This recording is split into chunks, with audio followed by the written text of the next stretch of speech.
Welcome to The Explainer. Today, we're tearing down a completely foundational myth about leadership, power, and success. We're actually diving into a concept rooted in a Renaissance masterpiece, Niccolo Machiavelli's The Prince, specifically Chapter 22, but we're going to apply it directly to modern organizations. You see, Machiavelli offered this incredibly counterintuitive, profound warning about a trap that literally every successful system eventually falls into. It's a trap of self-deception, and it revolves entirely around the concept of praise. So, to kick us off, I want you to consider this question. What is the greatest threat to a powerful leader? Seriously, think about a big tech CEO, a top-tier military commander, or even a lead architect on a massive project. Where does the true existential danger to their success actually come from? Instinctively, we might think it's fierce competitors, or market volatility, or some malicious external actors. But the source material points us in a completely different and, honestly, much more unsettling direction. The stark reality is this: it's not their enemies, it is their yes men.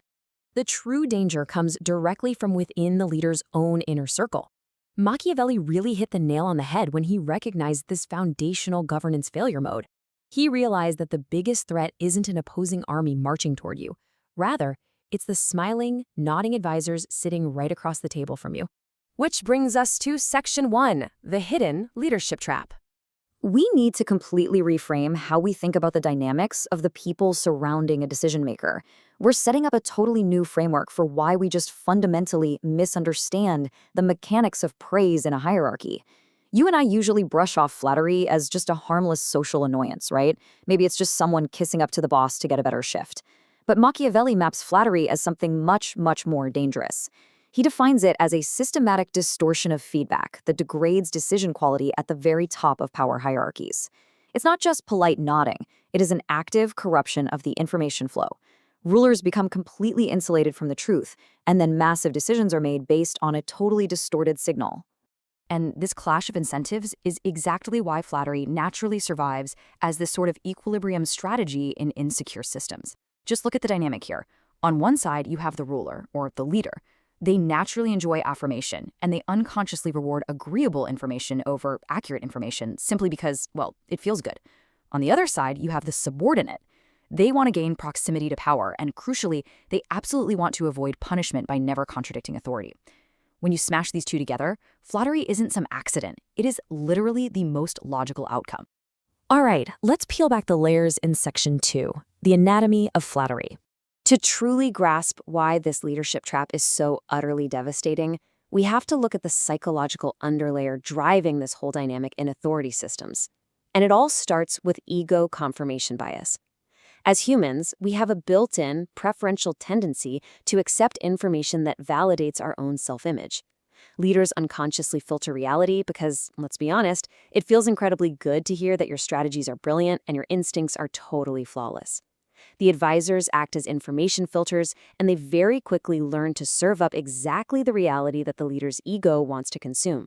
Now, this compounds into what's called the authority isolation effect. This is a hidden structural rule of hierarchies. The higher the authority you attain, the higher your risk of informational isolation. It's almost like a weird law of physics. As you climb the ladder, your power actively reduces your exposure to contradiction. People just naturally stop telling you when you're wrong. The power itself creates a vacuum, and flattery accelerates that isolation until the leader is operating in a completely fabricated artificial reality. So the crucial point here is that flattery minimizes social risk for subordinates. If you're an employee, agreeing with the boss completely bypasses any confrontation costs. I mean, why risk your career delivering bad news when just nodding along gets you a bonus? Subordinates are going to avoid truth-telling whenever the punishment risk is high. It makes staying quiet or even actively agreeing with a terrible idea the most logical low-risk choice a person can make. Moving right along to Section 3, the feedback distortion loop. We've seen the psychology of the players involved, so let's shift to the actual mechanical breakdown of the organization, because this is where individual behaviors snowball into a full-blown systemic disaster. It starts with Step 1, simple praise, which then leads to Step 2, artificially boosting the ruler's confidence. Because the ruler feels validated, those flatterers are rewarded. Seeing this play out, the rest of the team enters Step 3, selectively suppressing the truth and hiding bad news. And that leads to step 4, a complete severing of the feedback loop, creating massive distortion. Reality is literally left out in the parking lot, and the distortion amplifiers are now running the whole show. And that internal distortion feeds directly into a collapse loop. Because the decision center is now operating on a false reality, they inevitably make strategic errors. Left unchecked, these strategic errors manifest as real-world failures, which eventually destroys the system's legitimacy and stability. It's a straight line. The internal distortion of truth translates directly into external ruin. Which brings us to Section 4, how modern systems collapse. Now, you might be sitting there thinking, okay, this is great for Machiavelli's Renaissance courts, but we have big data and advanced analytics today. Well, let's pivot and prove exactly why this dynamic is just as critical, if not more so, in the high-stakes modern world. The overarching theme here is that systems collapse when leaders lose corrective signals. Here is the absolutely crucial structural insight. Systems do not collapse because leaders lack intelligence.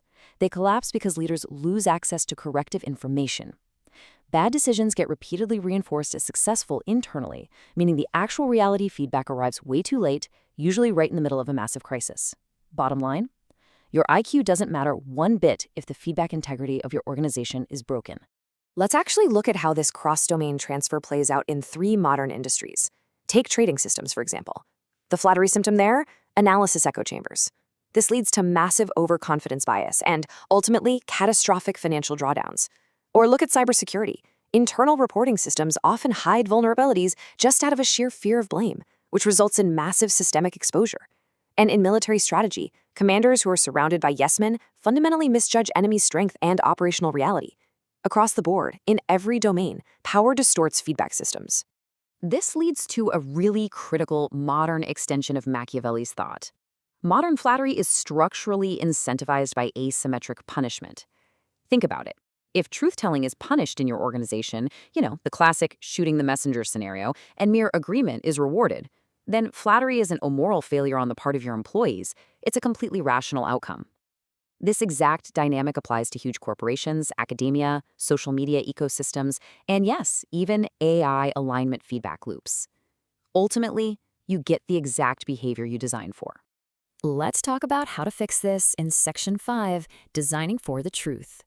If the design is the problem, it means we have to fix the design. Eliminating this leadership trap requires intentional system architecture, not just crossing your fingers and hoping for better personality traits in your staff. Thankfully, there are Machiavellian counter-strategies we can apply today to essentially force accurate negative feedback up the chain of command. First, you've got to institutionalize dissent. Make it a required, structured part of the process to have opposing views.